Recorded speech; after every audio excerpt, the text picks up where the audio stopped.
So there's quite a lot of material on the website here about how you can get hold of the, in fact, the electronic nutrition and other books, and I think perhaps we can put the links in, circulate the links on the app or something, so that people can see where to get all the information. That's all available completely for free, and so yeah, if the team, you could circulate the stuff for that'd be really good.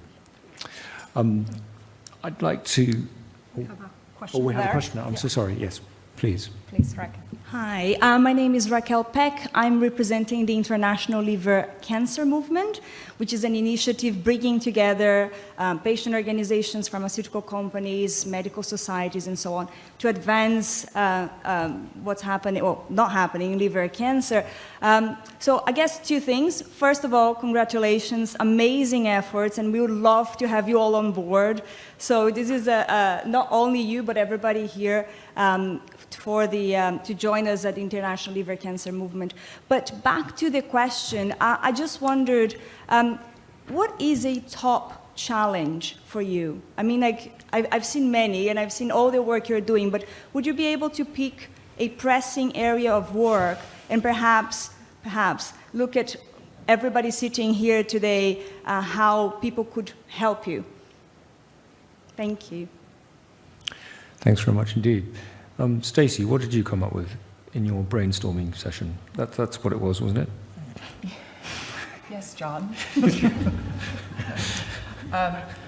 We have different problems in the U.S. than in Europe, or the UK. And I think one of the problems we have is that we have patients being seen in rural oncology situations who are not getting the same treatment as patients being seen in these national cancer institutes or centers. And so that's tricky, because they are not, they're not getting clinical trial options, they're not getting biomarker testing, they're not getting the tools that they need to be able to live. And so there's disparity, a lot of disparity, and perhaps you see that here as well. But I would say that's probably the major problem is we still have, patients every day who are, well into their treatment saying, gosh, I didn't even know you existed. And so it's getting the patients to us early so that we can help them get better treatment options. Helen, did you want to comment? Thank you. Well, there are so many problems, I wouldn't really know where to begin. Well, one of the overwhelming problems, and we see it daily, we hear it in the phone calls that patients make to us, and we see it daily in the discussion groups, is that patients do not receive a clear diagnosis in a timely manner, and when they do, they are left waiting weeks for a scan, weeks to hear it being followed up, and then maybe by that time they're just told, well, you're inoperable, there's nothing much we can do for you. No suggestion that they look for a second opinion, no suggestion that actually I don't really know very much about this cancer, so let me refer you to somebody who does. And, that is not isolated. We hear that so many times, and very often the stories that we hear are truly heartbreaking. And that's what we're, trying to do all the time, pushing that boulder up the hill to get better recognition. And the other thing that I would like to see changed is the continual reference to liver cancer, because cholangiocarcinoma is a primary liver cancer. But when people mention liver cancer, they're talking about hepatocellular carcinoma. And cholangiocarcinoma doesn't get a look in. And actually from the data that we've done, and also some new data with a group within our own national health system called Get Data Out, I mean, I've worked with this team. The data is going to be published in June. And the team actually said to us, we can't believe the numbers that we're pulling out here. It's every bit it occurs every bit as often as hepatocellular carcinoma, but people are just ignoring it. And it has huge problems. And I know that Juan would say there are so many cancers of unknown primary that are actually cholangiocarcinoma. So we know there are untold numbers of people with this cancer. So I suppose what we would like is better recognition of it, better recognition for the patients so they get referred on. I know second opinions were talked about, but it would be good if patients got a really good first opinion, actually. Yeah, so I'll stop there because I could go on forever. But maybe what Shirin has some thoughts that I know and Paolo too. It looks that the problems are very similar in any place. Sometimes just slightly moved. You know, the problem we have in Italy is just how different is the situation in the north and in the south. How much more difficult it is to access a proper treatment if you live in Sicily than if you live close to Milan, you know. And a major problem too is, I think that even among physicians, cholangiocarcinoma is not that well known. So the diagnosis comes very late, and intervention is even slow. People very often in Italy go to the closest hospital, and there could be even a good surgeon, even a good oncologist, but they don't know this specific disease, and then sometimes if they try to do something, can even do something wrong. And then to let people know, I mean, not just only patients, people, generic people, I mean, but even physicians, at least in a country like my country, most physicians don't know enough about this pathology, so just to make it well known, one has to do a lot of work, and it's not easy. Then, in Italy, I think that everywhere is kind of similar, you know, but the national government is almost unreachable if you have a problem, you know. You don't know how to do. A French friend of mine told me, you know, in France you can go up the social stair, but the point is that we don't know where the stair is. And the same is true in Italy. You know, if you want to discuss about, you know, as I told before, last December, we went to the Italian Parliament to sponsor in the fact that they are covering the expenses for about 200 genomic profiles. And these are nothing in relation to the amount of people. But we are not been in touch with politicians before. We were just called, since I think just by who provide the drugs, not by our political representative, joining and discussing how to do it, you know? And we don't know how these 200 people will be selected, will be given to Rome people, to Milan people, to Sicily people, who knows, you know? And that's the kind of problem we meet daily, and we try to make it well known as much as possible. Okay. Thank you so much. So I would not say this is a problem, and I would say that this is our big challenge, because you might know that we are sitting on the place where the highest incidence of cholangiocarcinoma has been reported. So our challenge would be a bit ambitious, I think, because we would like to decrease the number of the patients who suffer from cholangiocarcinoma. Luckily, we know that our cholangiocarcinoma is quite unique because we know what is the major factor that links to cholangiocarcinoma in our area. So this cancer in our area can be preventable.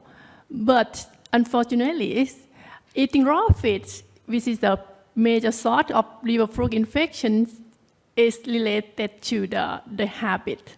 So this is quite challenge for us to, tell people that you need to stop eating raw fish, otherwise you will get cancer. That's why we pay, attention a lot on education for the young people, because we hope that in the next, might be like next 20 years, we can decrease the number of the patients. But what we can do nowadays is we try to, get the rich people to be screenings, and then in that case we can detect the earliest patient, and then we can send them to get appropriate treatments. This is what we are doing so far. Thank you. Can I add one thing about second opinions? Because I've been asked very many times by people, can I get a second opinion? And my opinion is do. But do to reason about your illness, to learn something more about your illness, to decide what to do. Not to do medical jumping, just to move from one physician to another one. But do it. And it's very difficult to tell people don't do it, because it seems that you don't want them to know enough about their own disease, about their own life.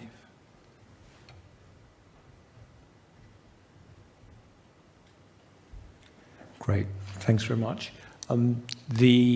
So really, maybe I could ask for a show of hands at this stage. The themes that have come out during our conversation here, correct me and please add to them, team, is first of all the role of such an organisation as this and the others that have been represented here this afternoon is in terms of information. Okay, so one is information. The other is in terms of contacts, both sort of health, medical contacts, what to do next type of contacts. And the third one is actually sharing information with each other, with other people who've been through the same thing. So maybe I could have a show of hands in terms of who rates each one of those as the most important. Who rates just the sort of general information that's provided by these multiple, the information, who rates that as the single most important thing that is available? Not a soul. Okay. Very interesting. Take note of NA. So contacts in terms of, who to go and see next, second opinions, see him, for instance. Who thinks that is the most important thing that we provide? Two hands. More than one vote? Yeah. I'm not counting. But third of all, who rates the ability to be able to share somebody else who's in the same boat? So quite a few more hands. So that's the winner by quite a long way. Some very shy people in the audience. Please don't be shy. Speak up, and because this is your opportunity. We're all here. We're all very happy to talk to you, and this is the moment to really get out of this the most you possibly can. Okay, we've got 1 minute left, and actually that's staggeringly good timing. If there are no other questions, I've got just one question for Asherin, actually. Something which we don't really get a feel for is the extent to which the sort of financial deprivation impacts on how you can access healthcare in this country and most of the things here. People can access some kind of healthcare without any trouble. What do you see, and the extreme poverty in northeastern Thailand, which of course have witnessed. What kind of impact does that have? Because I don't think I completely understand that. So yeah. So actually, I would say that let's say almost 10 years that Professor Nalong running the programs on, the screening and taking care of the patients. So now the most important impact is we can, put this program as a national agenda. This is the most important thing that happens. And then the government, they run like 10-year strategic plan for combating cholangiocarcinoma. And then nowadays we try to make, the screening program as the service that the people can access for free. Mm-hmm. So this is the thing that we would like to put in the future. And then we hope that if people can be, access, the screening program for fees, and then in the near future we can decrease the number of the patients. Thank you. Okay, excellent. Thank you very much indeed. Okay, should you say anything, or I could sum up? Question. Oh, I'm sorry. Yes, of course. You want to come up to the. You don't need to, but. One of the things that kept on coming up that you addressed was the fact that patients don't seem to know if they're in the right hands. And there seems to be a lack of, from my perspective, accountability in that as a patient, you don't know if you're in the right hands. And the onus is on the medical profession, I would say, to tell you, this isn't my field, it's not the best field, or this is a specialist area. So how do we deal with that? How do we make, the powers that be accountable? Because as a patient, I was under the wrong specialist team for a number of years. And I don't think that there was any accountability for them in not telling me or actually signposting me to the right place. So how do you guys feel that we deal with that? Thank you. Incredibly, Thank you. Incredibly good question. Hassan or Shahid, are you still here? Maybe not. Maybe not. So maybe Stacey, Helen, and then I've got a small comment. Yeah. The way that we do this in the U.S. and is with one of our data partners that does the claims data. We have insights into all the treating physicians. And so we created with our Scientific and Medical Advisory Board an algorithm that shows how many cholangiocarcinoma patients a provider is seeing. That's, again, based on insurance or claims data. How many publications they have. Do they have clinical trials? Are they referring? The way that we can see if, I think you call them MDTs, multidisciplinary team, if we can see inter-institutional referrals, so multiple people seeing the same patient. So we can see all that through the data, and it goes on to a data map, so that when the patients come in, there's a map of the U.S., they can click on their state and they can see all of the providers who meet those criteria. So that's how we do it. I don't know. Well, I think that is an incredibly good question, and it's something that we, really struggle with because people, under the National Health Service of the UK, people don't know they're being looked after by the wrong doctor. How would you know? For many people who are diagnosed with cholangiocarcinoma, this is out of the blue. They haven't been ill, they haven't had particular symptoms, and their doctor tells them, you should do this, we should do that. The doctor knows more than you do, and you put your trust in that doctor, and you believe what they tell you and what you should do. How do you know what isn't right and what's wrong? And many people, even today, will not question their doctor. If they find their way to us, we always say, you really need to look for a second opinion. And I think it was brought out earlier, I think it was Hassan who said, even if that just confirms that what's been told to you is right, that puts your mind at rest, you know that you're on the right path. I mean, John will know how many times we suggest people come to you and to Juan and to many other people. But you know, and I think what we need, we've got them coming now because we've all been working on the new guidelines. How do we make doctors adhere to the guidelines? We do need specialist MDTs. We do need centres of expertise for cholangiocarcinoma, and we need to raise the awareness of them so that when a patient is diagnosed, that treating physician will say, this isn't my area of expertise, let me put you in touch with the people who are. And until that happens, I think what's just been mentioned is going to go on. Can I add one more thing, too?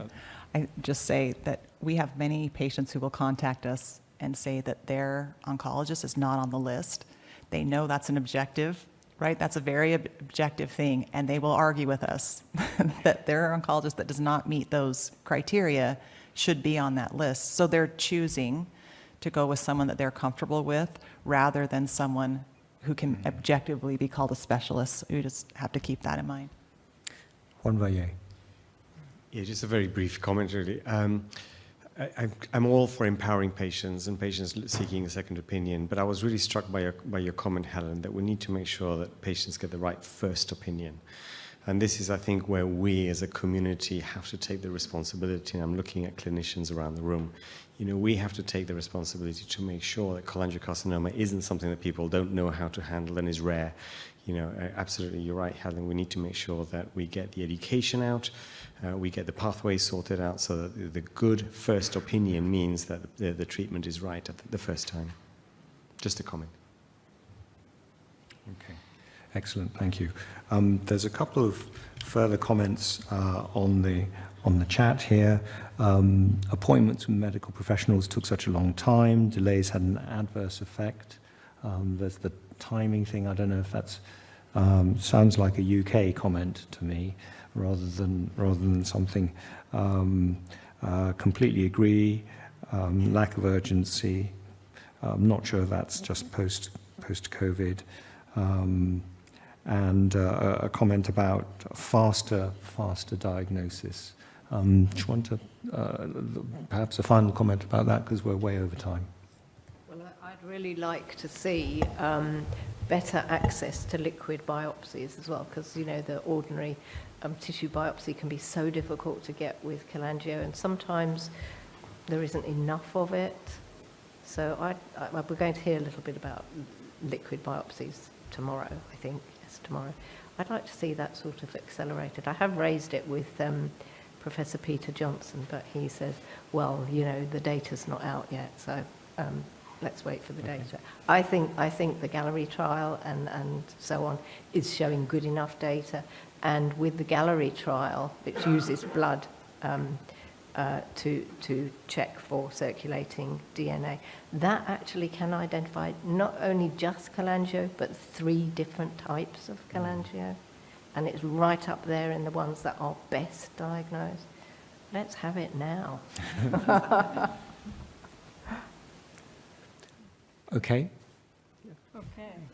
There are still questions, but I think they will be answered maybe online, or if you are here, we can still discuss during the networking time. So I think this was a fantastic session. Very, very important aspects have been raised. There is still a lot of work to do, I think, everywhere in the world. We are on the same page. I would like to thank all the speakers, Helen, Stacy, Oisin, Paolo,